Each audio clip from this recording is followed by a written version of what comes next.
আসসালামু আলাইকুম। আজকে আমি এসেছি আমার পেঁপের গাছ দেখতে। আমার সবজি বাগানে আসলে ওখানে একটা পেঁপের গাছ লাগিয়েছি। পেঁপের গাছটির পাতাগুলো খুব জোরালো না, কিন্তু পেঁপে ছিল। এরপরে আমি মিষ্টি কুমড়া লাগিয়েছিলাম। মিষ্টি কুমড়ার গাছে দেখেন অনেক সুন্দর হয়েছে গাছটা। মানে প্রথম দিক থেকে এখন একটু একটু বড় হচ্ছে, অনেকগুলোই বেশ ভালোই হয়েছে গাছগুলো দেখতে আসছিলাম আর কি।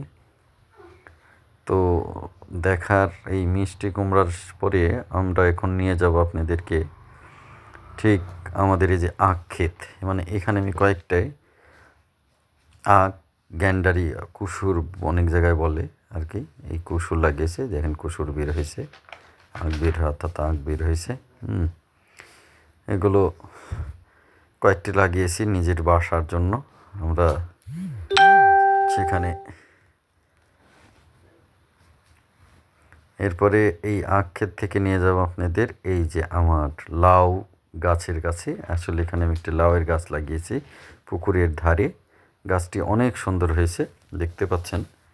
অনেক ছোট ছিল, মোটামুটি এই যে 1 মাসের ব্যবধানে গাছটি অনেক বড় হয়ে গেছে। এখন এই গাছটিকে টাল দিতে হবে, বাহান বলে অনেক জায়গায়, আমাদের ওইদিকে টাল বলে। তো বাহান দিতে হবে আর কি।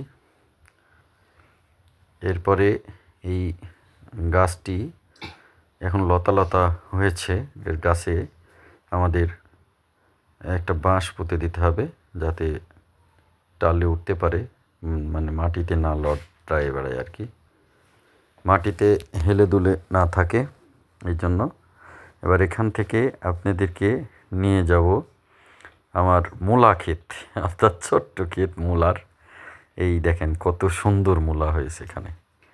এই মূলা এখন শাক হিসেবেও খাওয়া যাবে, পাশাপাশি ছোট ছোট মূলাও পাওয়া যাবে। কিন্তু আর কিছুদিন পরে তুললে এটা শাক হিসেবে খাওয়া যাবে না, কিন্তু মূলা পাওয়া যাবে বড় বড়। এটা হাইব্রিড জাতের মূলা, অনেক সুন্দর মূলা, সাদা মূলা এটা। অনেক বড় বড় হয় এই মূলাগুলো। তো আমাদের এখানে আসলে আমাদের বাসায় শাক খুব কম খাই, এই মূলার শাক।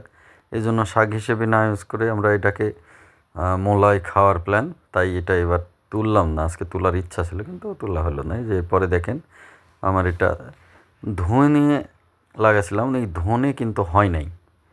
এই কিছু কিছু গাছ বের হয়েছে সেখান থেকে। এই যে আবার মূলার এখানে আসলাম। এই দেখেন কোনো কোনো জায়গায় যে সাদা মূলা দেখা যায়, এদিকে এই গাছগুলোর শাকগুলো খাওয়ার বাইরে চলে গেছে অলরেডি, একটু বড় হয়ে গেছে।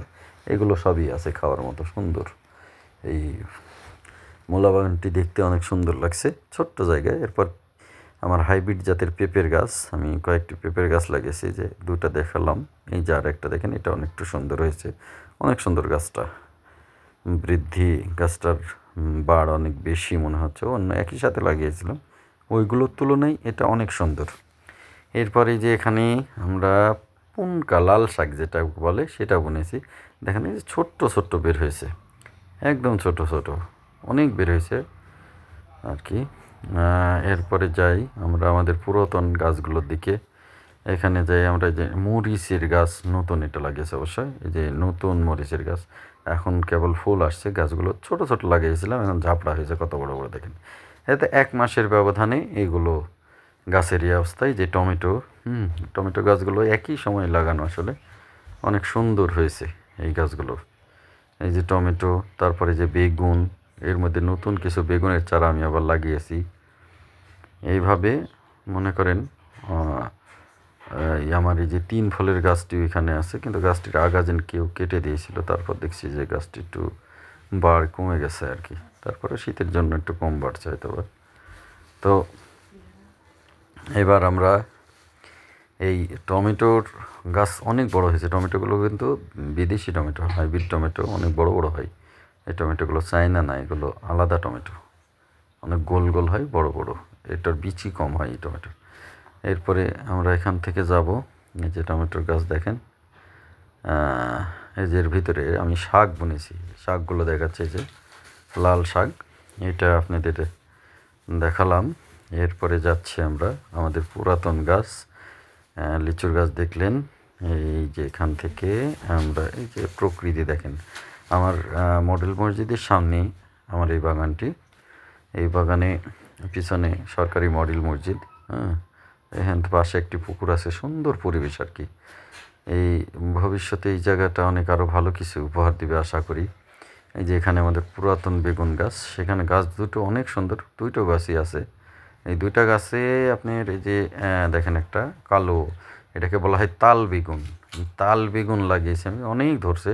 চ্যানেলটিকে যদি আপনাদের তাহলে ভালো লেগে থাকে, সবাই সাবস্ক্রাইব করবেন, অবশ্যই সাবস্ক্রাইব করবেন। আল্লাহ হাফিজ।